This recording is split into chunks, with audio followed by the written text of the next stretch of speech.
కడియం మండలంలో 8.50 కోట్ల వ్యయంతో పంచాయతీ రహదారుల అభివృద్ధి పనులు చేపట్టనున్నట్లు రాజమండ్రి రూరల్ నియోజకవర్గ శాసనసభ్యులు గౌరవ గోరెంట్ల బుచ్చయ్య చౌదరి తెలిపారు. బుధవారం కడియపులంక గ్రామంలో జరిగిన కార్యక్రమంలో ఆయన పాల్గొని మాట్లాడారు. ఈ సందర్భంగా కడియం మండలంలో 8.50 కోట్లు, వేమగిరిలో 80 లక్షలతో డ్రైనేజీ పనులు, దామిరెడ్డిపల్లిలో 1.50 కోట్లతో రహదారి పనులు, కడియం వేమగిరి రహదారి అభివృద్ధికి 1.90 కోట్ల రూపాయలు మంజూరు చేయడం జరిగిందని వివరించారు. అలాగే కడియం మండలం పరిధిలో మొత్తం 10 కోట్ల విలువైన R&B పనుల మంజూరు అయ్యాయని, త్వరలో ఆయా పనులు ప్రారంభమవుతాయని తెలిపారు. కాంట్రాక్టర్ సిద్ధంగానే ఉన్నాడు. మీ మంత్రి గారి ప్రోగ్రాం లేట్ అవటంలో ఈ లేట్ అయ్యింది. ఇక్కడి నుంచి వేగంగా పనులు, ఎందుకంటే సీజన్ ఇది, మళ్ళా ఎండాకాలం అయ్యే లోపల ఇది పైకి రావాలి, పైకి వెళ్ళిపోవాలి. పూర్తిగా మెరకలు కూడా వేసుకుని నేను ఏమన్నానంటే ఫౌండేషన్ అన్ని అయిపోయి రోడ్ లెవెల్కి వచ్చిన తర్వాత చెప్పండి, ఫిల్లింగ్ చేసే ఏర్పాటు నేను చేస్తానని చెప్పాను. దాన్ని ఎలా చేయాలో దాన్ని కూడా వర్కౌట్ చేస్తాం. సిఎస్ఆర్ గంట ఏదో ఒకటి వర్కౌట్ చేసుకుని దీన్ని కూడా కంప్లీట్ చేద్దాం. రాష్ట్ర ప్రభుత్వం అత్యధిక ప్రాధాన్యత ఇస్తున్న విద్యా వైద్య రంగాల మీద అత్యధిక ప్రాధాన్యత ఇస్తుంది ఇవాళ. ఎందుకంటే వైద్యం చాలా ఖర్చుతో కూడుకుంది. ప్రాథమిక వైద్య రంగంలో కూడా సమూలమైన మార్పులు తేవాలి. మొన్నటి దాకా మందులు ఉండేవి కాదు, ఇవాళ మందులు వస్తూ ఉన్నాయి.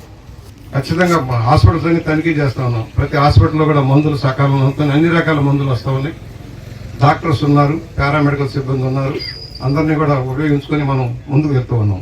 ఇప్పుడు సీఎం రిలీఫ్ ఫండ్ ఏ రాష్ట్రంలో ఏ ముఖ్యమంత్రి నిధులు ఆయన ఇస్తా ఉన్నాడు. నా వరకు నేను 3 కోట్ల రూపాయలు తెచ్చాను. ఇప్పటికే ఈ సంవత్సరం 3 మాసాల లోపలే 3 కోట్ల రూపాయలు సిఎస్ఆర్ ఆయన సీఎం రిలీఫ్ ఫండ్ వచ్చింది. ముఖ్యంగా కడియం మండలం బాగా వాడుకుంటున్నారు. రాజమండ్రి టౌన్లో కంటే కడియం మండలం ఎక్కువ వాడుకుంటున్నారు. ఎవరైతే పేదలు ఉన్నారో, ఆరోగ్య ఖర్చులు భరించలేక ఇబ్బంది పడుతున్నారో వాళ్ళకి సాయం చేసే కోసం ముఖ్యమంత్రి సాయం.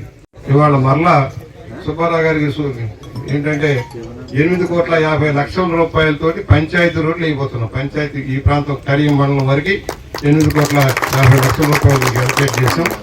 అలాగే వేమగిరికి ఒక 80 లక్షల రూపాయలతో డ్రైనేజ్ శాంక్షన్ చేసాం. అక్కడ ఆ గ్రామాలకు 3 కోట్ల పనులు వేమగిరిలో అవుతాయి. మీకు ఇది కాకుండా మన దామిరెడ్డిపల్లి 1,80,00,000 రూపాయలతో దామిరెడ్డిపల్లి సిమెంట్ రోడ్డు వేసుకున్నాం. రాజమండ్రి రోడ్డు వేమగిరి నుంచి వెళ్ళే రోడ్డు కూడా దాదాపుగా 1,90,00,000తో కడియం దాకా దాన్ని రెన్యూల్ చేసుకున్నాం.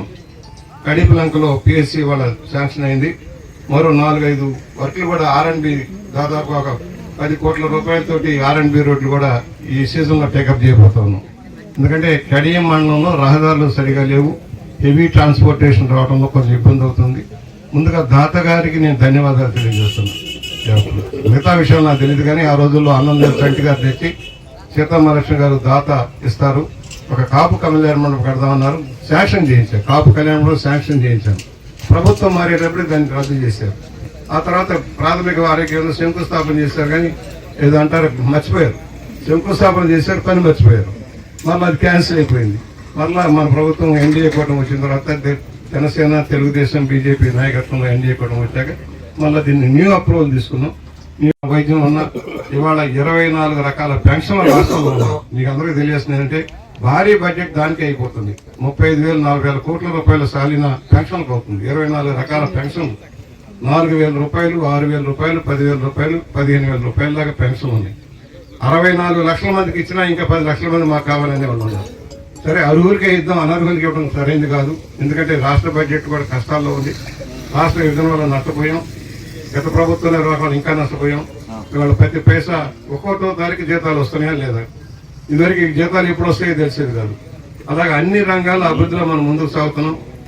ఇన్ఫ్రాస్ట్రక్చర్ చేసుకోవాలి, ఉద్యోగ కల్పన చేసుకోవాలి. మా ఆశా వర్కర్లు మా జీతాలు ఎప్పుడు పెంచుతారని పెంచడానికి సిద్ధంగానే ఉన్నాడు. దుడ్డు ఉంటే పని అయిపోద్ది. ఆ దుడ్డు కోసం ఎదురు చూస్తూ ఉన్నాడు. ఎప్పుడు వస్తే అప్పుడు అవుతుంది. అన్ని క్లియర్ అయిపోతున్నాయి కదా ఒక్కటి. అందువల్ల ముఖ్యంగా ఇంత విలువైన స్థలం ఇచ్చిన సీతామహాలక్ష్మి గారి కుటుంబానికి ధన్యవాదాలు చెప్పాలి. ఎవరిస్తున్నారు ఈ రోజు? దాతలు ఇచ్చినయే కబ్జా చేసే రోజులు. గుళ్ళు గోపురాలు కూడా మింగేస్తా ఉన్నారు నాయకులు అనేవాళ్ళు తయారైపోయి. ఇవాళ ఏదైతే దాతలు ఇవ్వటమే కష్టం. అలాంటి విలువైన స్థలం ఇక్కడ ఇది 80 సెంట్లు దాదాపుగా చాలా కోట్ల రూపాయలు విలువ చేసే స్థలం ఇచ్చారు. కుటుంబానికి ధన్యవాదాలు. అమ్మ, మీరు ఏదే ఆశయాలతో అయితే సీతామహాలక్ష్మి గారు ఇచ్చారు, ఆమె ఆరోగ్యం బాగాలేక రాలేకపోయారు. ఆయన వస్తే చాలా సంతోషించేవాడు. ఏ దాత ఇచ్చిన ఆశయాలకి ఖచ్చితంగా అనుగుణంగా నడుపుతామని, చక్కగా చేస్తామని రేపు రాబోయే రోజుల్లో దీని మీద నిర్మాణం చేసినప్పుడు ఎలా చేయాలో కూడా, దాత పేరు ఎలా రావాలో కూడా మేము ఎగ్జామ్ చేస్తాం. ప్రభుత్వ సంస్థ అయినా కూడా భవనం మీద ఎలా రావాలో సీతామహాలక్ష్మి గారి పేరు వచ్చేలాగా దాని మీద కూడా వర్కౌట్ చేసి రేపు అసెంబ్లీ సమావేశాల్లో ముఖ్యమంత్రి గారి దృష్టిలో తీసుకెళ్లి సహాయం చేస్తామని సౌన్యంగా మనం చేస్తూ, ఇవాళ ఈ ప్రభుత్వం తోటి 2 నెలలుగా వెయిట్ చేసి మనకు తీసుకొచ్చేసింది. ఈ పాటికి కొంత పునాదులు కూడా అయిపోయింది. అందుకని అన్నాను, మా ప్రసాద్ గారు గొడవ చేస్తామంటే మొదలెద్దాం, మనమే ఓపెనింగ్ మంత్రి గారిని తీసుకొద్దాం అని చెప్పాను. అందువల్ల ఇవాళ 1,94,00,000 రూపాయలతోటి ఇవాళ మన కార్యక్రమాన్ని 93 లక్షల రూపాయలతో మనం శంకుస్థాపన చేసుకుని ఒక మంచి పిహెచ్సి ఏర్పాటు అవుతుంది, ప్రాథమిక ఆరోగ్య కేంద్రం. తాత్కాలికంగా మన డాక్టర్స్కి ఇబ్బంది అయినా అక్కడ శివాలయం వినాయకుడి సెంటర్లో మనం తాత్కాలిక హాస్పిటల్ ఏర్పాటు చేసుకున్నాం. అక్కడ ఏదైతే ఎస్విపి సత్యనారాయణరావు గారు కట్టించిన ఒక సెంటర్లో దాన్ని తాత్కాలికంగా ఏర్పాటు చేసుకున్నాం. ఇది కూడలి, ఈ ప్రాంతానికంతా కూడలి, 5-6 గ్రామాలంతా కూడా దీని మీద ఆధారపడి ఉంటాయి. ఈ హాస్పిటల్ చక్కగా తీర్చిదిద్దవలసిన బాధ్యత మాదే ఉంది. ఇక్కడికి వచ్చే ముందే నేను ధవళేశ్వరంలో ఒక 50 లక్షల రూపాయలతో ఒక బిల్డింగ్ ని ప్రారంభోత్సవం చేసి వచ్చాను. టైం ప్రకారం చేశాను. నేను వచ్చేటప్పటికి అధ్వానంగా ఉండేది. కడియం కానీ అవన్నీ కూడా సౌకర్యాలు లేకపోతే దాతల సహకారంతో, అందరి సహకారంతో కడియం హాస్పిటల్ ప్రాథమిక వైద్య కేంద్రాన్ని, అదేవిధంగా ధవళేశ్వరాన్ని ఇంప్రూవ్ చేసాం. ఇవాళ 3వది ఇక్కడ మనం డెవలప్ చేసుకోబోతున్నాం. ఇది తప్పకుండా తమ్ముళ్ళు మీకు సంవత్సరంలో వీళ్ళు 8 నెలల్లో నాకు ఎంతకైనా గ్రేస్ పెట్టుకున్నాను. సంవత్సరంలో మళ్ళా తెచ్చి మంత్రి గారిని తీసుకొచ్చి ఓపెన్ చేసే బాధ్యత నాది. దీనికి మరో 50 లక్షలు నేనే ఇప్పిస్తాను, దానికి ప్రాబ్లం లేదు. అప్పుడు ఎక్కడ కూడా, ఎందుకంటే ప్రహరీ గోడ కావాలి, హైట్ లేపాలి, ఇది డౌన్ లో ఉంటుంది, హైట్ లేపాలి. ఈ రోడ్డు కూడా ఈ మధ్యనే మేమంతా సుబ్బారావు గారు ఎన్డీఏ కూటమి తరఫున ఈ రోడ్డు కూడా బ్రహ్మాండంగా చేసాం. చూసారు మీరు వచ్చే రోడ్డు